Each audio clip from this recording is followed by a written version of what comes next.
Nah, kalau sudah orang bermental patriot itu gampang, ukur apa saja itu gampang. Karena tadi dari 3.000 atau 1.000 atau apa saja pasukan, sampai ada yang urun tadi beras 1 kilo, tapi 1 kilo itu menjadi satu satu watak, satu karakter bahwa bangsa ini inginnya memberi sama negara, sehingga negara ini mudah merdeka. Coba kalau semua orang miskin zaman itu bermental ingin mendapat, ribut proposal, nyalahkan ini, nggak didata miskin tersinggung, kan capek. Jadi ini memang zaman akhir ya, agak aneh, orang nggak didata miskin itu tersinggung. Kalau besanan nyari yang kaya, tapi kalau ada sumbangan nyari sebagai yang miskin. Jadi kalau tanya solusi khas ulama, kita belajar dari perang Dhatul Usrah. Itu orang yang miskin semuanya urun. Nah, barokahnya urun itu kemudian mereka bermental patriotik. Barokahnya patriotik, yang kaya, yang miskin, yang pinter semuanya berkontribusi untuk menyumbang negara. Akhirnya negara ini bisa merdeka sebelum terbentuk TNI, sebelum terbentuk Polri. Mbah Maimun, guru saya, juga bapak saya, Kiai Haji Nur Salim sering cerita, Kiai Wahab itu pedagang, politikus juga pahlawan. Kita sebetulnya melihat itu sederhana, hanya sederhana dalam pikiran ulama. Jadi pernah suatu ketika Sayyidina Ali itu marah besar melihat umat Islam itu, sehingga beliau marah besar di antara kalimatnya itu, karena ini tengah-tengah kalimat langsung pakai fa. Nanti terserah santri-santri yang nge'rob. Fakubhan lakum hina sirtum gharadun yurma. Jadi umat ini akan buruk sekali ketika posisinya itu objek di sasaran tembak pihak lain. Ketika misalnya haji itu bagus prospek, nanti ujung-ujungnya yang bikin sajadah kadang orang sana, mau bilang kubu sebelah, nanti sensitif secara politik. Nanti ketika umat Islam punya kebutuhan pakaian ihram besar, juga yang produk kadang orang lain. Begitu seterusnya, sehingga setiap kebutuhan kita pun yang produk itu orang lain. Sehingga Mbah Wahab berpikiran sampai impor mori, pas itu kain putih. Begitu juga traveling, ketika umat Islam butuh mudah pergi ke Mekah untuk haji dan umroh, juga bironya itu kadang orang lain. Zaman itu Hindia Belanda, sehingga beliau dulu sudah mendirikan semacam biro haji. Itu semua adalah madhab, di antara madhab Sayyidina Ali ketika beliau mengatakan fakubhan lakum hina sirtum gharadun yurma. Buruk sekali kamu di mana-mana ini jadi objek. Misalnya kira-kira ginilah, kalau hallnya Mbah Wahab itu ada 10.000 santri, dan semuanya karena keluarga kiai itu dermawan, sama Bu Mujidah dikasih makan semua. Nanti cateringnya yang menyediakan orang lain, kita tidak punya kecakapan produksi itu atau melayani itu. Sehingga perdagangan Mbah Wahab dalam tradisi keulamaan itu dimaknani sebagai supaya kita ini jadi aktor, baik di perdagangan, di politik, maupun dalam solusi urusan-urusan publik. Misalnya sekarang ada problem apalah, sebetulnya solusinya gampang sekali. Ketika kita minus atau ketika kita tidak berkecukupan, mulai dulu lama itu solusinya gampang. Pernah suatu Abdul Qasim Al-Junaidi atau siapa sajalah, ini karena polanya sama, menyuruh muridnya, saya tolong belikan ikan. Cara sekarang mungkin dikasih uang 50.000, terus dikasih tahu sama muridnya, Pak Yai uangnya tidak cukup karena harga ikannya 70.000. Terus kata gurunya, beri lebih murah lagi, uang 50 aja tidak cukup kok, cari yang lebih murah. Kata beliau, arkhisuhu bitarki, ya bikin murah karena kamu tidak berkeinginan, jadi nggak usah belikan katanya. Ini penting sekali karena dulu ada solusi masyhur tuh makalahnya Imam Syafi'i itu. Kata beliau, fa innal ghina anisya'ila bihi. Kalau kamu ingin tidak tergantung sesuatu, maka hindari sesuatu itu. Jangan memaksakan memenuhi sesuatu itu dengan memaksakan, tapi hindari sesuatu itu.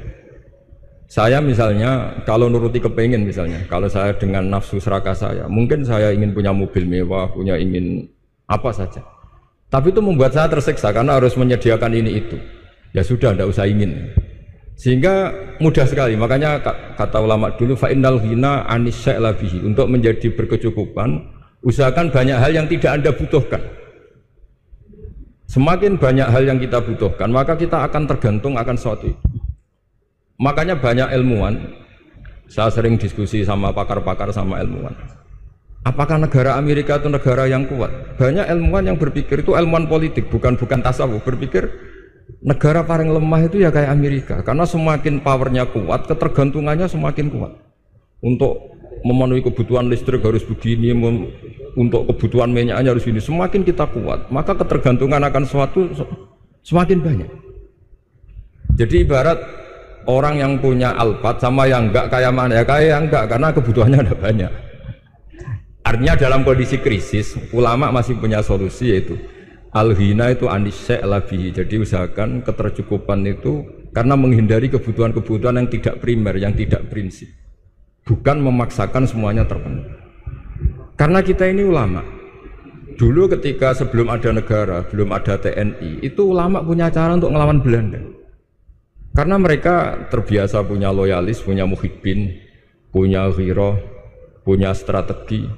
Sehingga Belanda itu kesulitan ngadu ulama. Apalagi mereka terus ke Mekah, ketemu komunitas internasional yang semuanya berfatwa bahwa penjajahan harus dilawan.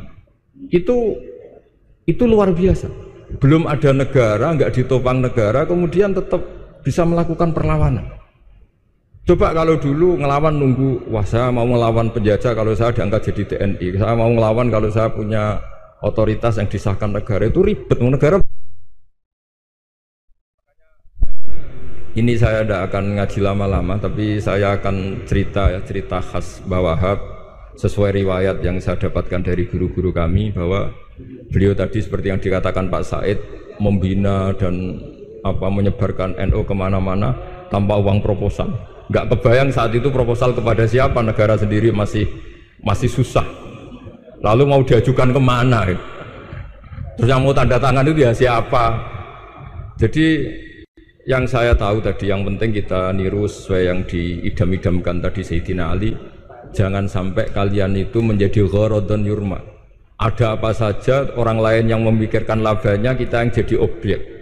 Sehingga zaman itu kita terima kasih semua sama Mbah Hashim, sama Mbah Wahab, karena ini zuriyatam ba'duha min ba'd. Kita tahu Mbah Wahab putra Mbah Hasbullah, punya ibu Nyai Fatimah, terus sampai Mbah Abdus Salam ya. Kemudian Mbah Hashim punya ibu Halimah, punya abah lagi siapa setelah Halimah itu Lainah ya. Nah, terus Mbah Abdus Salam, jadi ini zuriyatam ba'duha min ba'd. Kalau dalam tulisan itu sampai Mbah Abdul Jabbar bin Ahmad bin Mbah Sambu. Memang Mbah Sambu punya beberapa saudara, diantaranya ada yang namanya Mbah Yusuf, itu yang melahirkan keluarganya Mbah Ahmad Siddiq Jember, Mbah Siddiq Jember. Ada yang Abdul Halim yang melahirkan keluarga Lasem, termasuk saya itu lewat jalur Mbah Abdul Halim.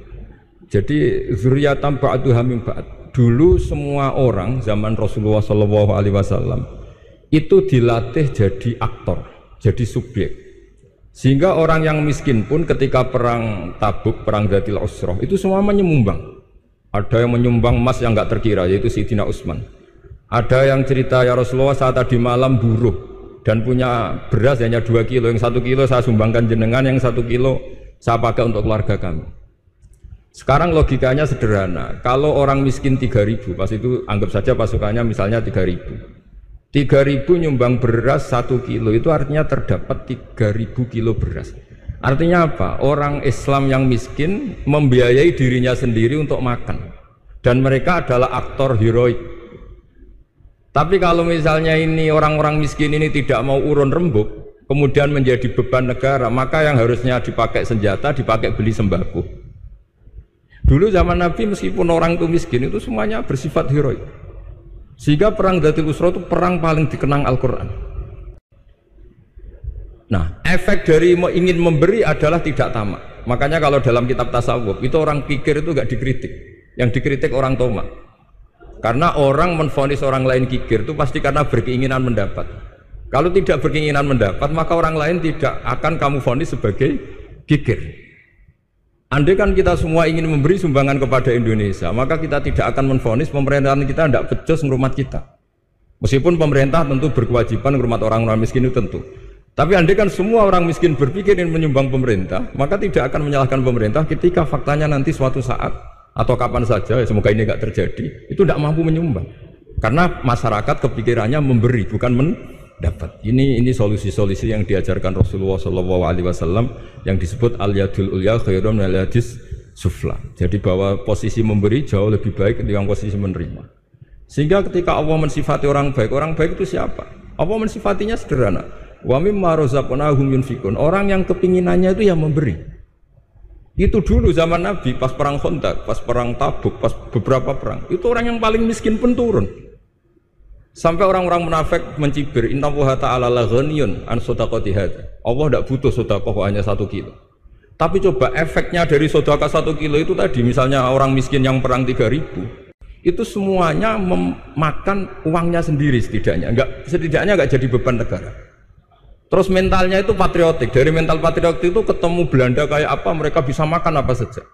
Mulai ares gedang, mulai apa saja, yang penting halal. Karena mentalnya dari awal heroik.